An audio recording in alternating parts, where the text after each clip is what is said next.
Mr. Speaker, I rise today to sound the alarm that our democratic values and the rule of law are under attack. We all must open our eyes before we find ourselves in Vladimir Putin's Russia. In just 100 days, President Trump has engaged in a coordinated, premeditated, deliberate attempt to dismantle our government. Let's be very clear. Donald Trump does not seek to lead us. He seeks to rule us. And we all must open our eyes. Since he first came into office, President Trump has persistently attacked the media to undermine the credibility of the messenger of news that he didn't like. And then, during the special counsel Mueller's investigation on Russia's interference in the 2016 election to benefit Donald Trump's campaign, President Trump attacked the FBI relentlessly, trying to undermine its credibility. Rather than debate the facts or the evidence, which he knows he would lose, isn't it just a lot easier to simply shoot the messenger and claim that everything bad about you is just fake news?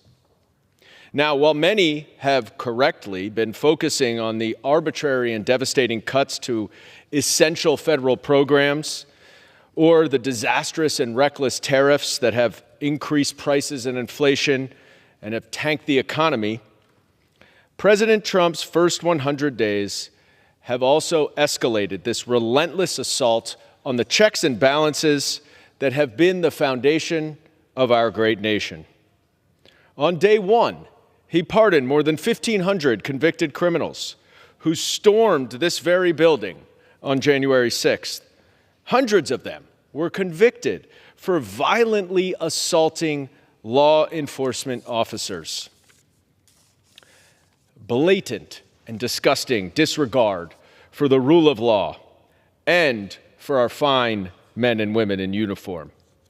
Next, during his first week, he fired nearly 20 inspectors general, the independent watchdogs in the executive branch agencies whose responsibility is to ensure that those agencies follow the law.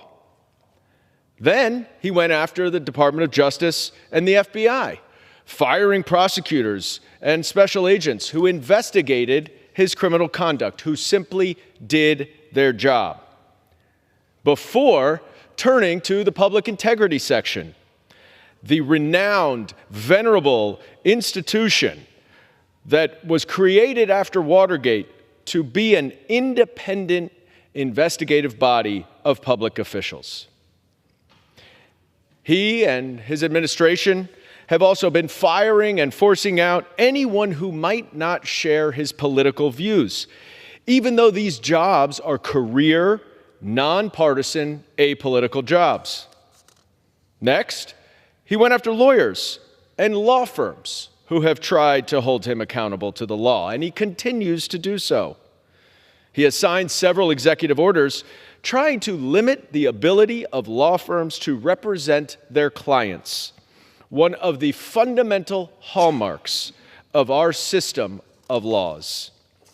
He's gone after universities, institutions that form the bedrock foundation of the growth and innovation of our great country and that underpin and form the foundation for the best global economy in the world, threatening now to withhold billions of dollars in federal funding unless universities change their curriculum, change their admissions process, change their hiring process, and change other core parts of their mission that they decide as educational institutions in this democracy.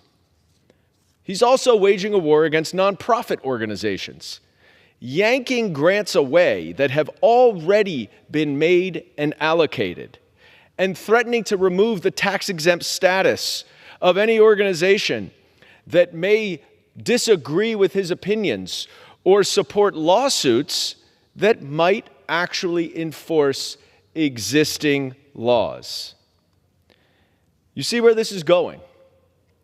The media, the FBI, inspectors general, the Department of Justice, law firms, universities, nonprofit organizations, all institutions that enforce our laws, that hold those in power accountable. This is his methodical way of undermining all forms of accountability in this government.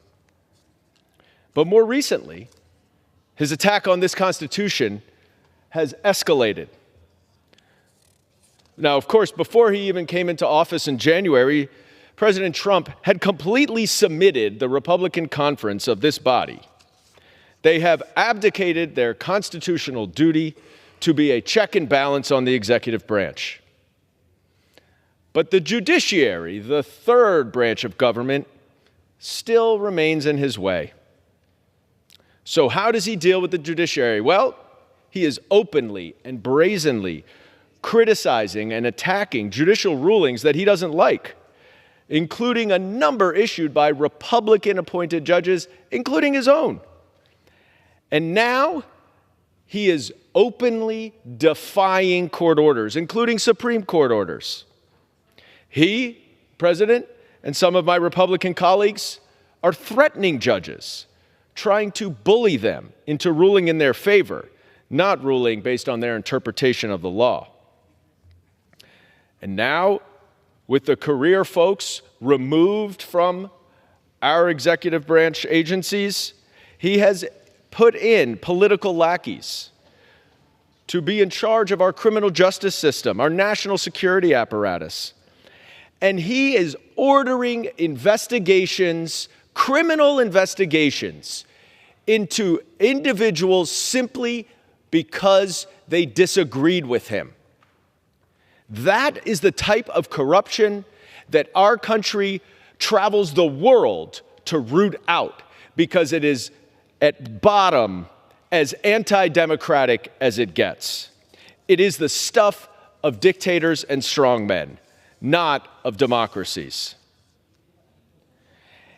And even worse now, he is attacking our basic and fundamental rights of due process.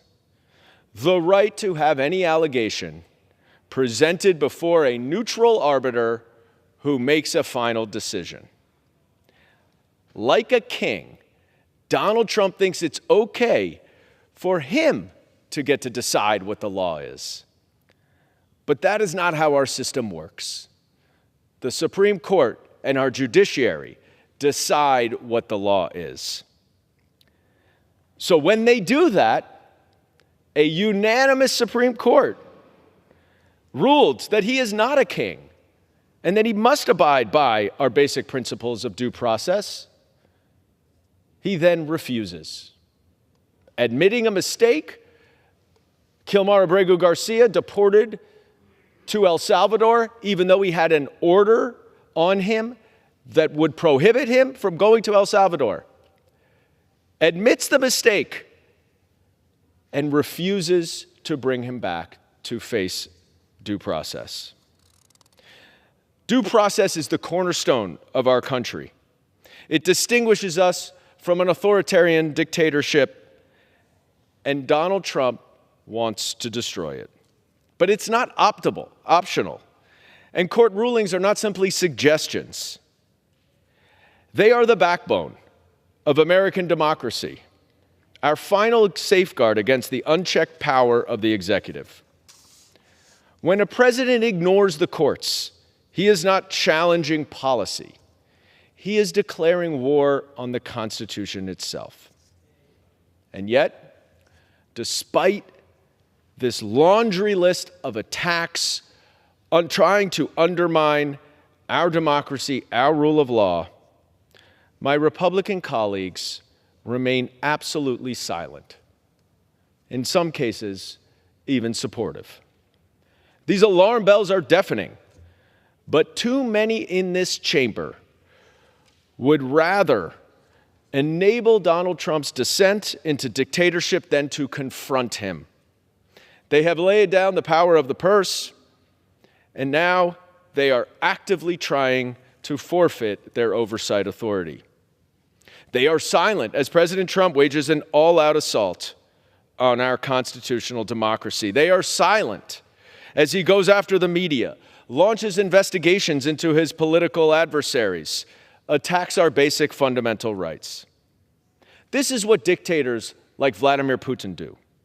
They use repression, retaliation, and the threat of violence to consolidate their own power, while doling out billions of dollars to other oligarchs who will support them.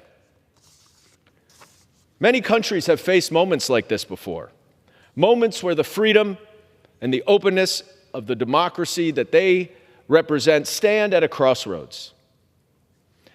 I urge my Republican colleagues, please stand up for our Constitution, stand up for our democracy. None of us want authoritarianism. We don't want a dictator. But now is the time when the rubber hits the road and you will make your record for history. Do you want a dictator or do you want a democracy?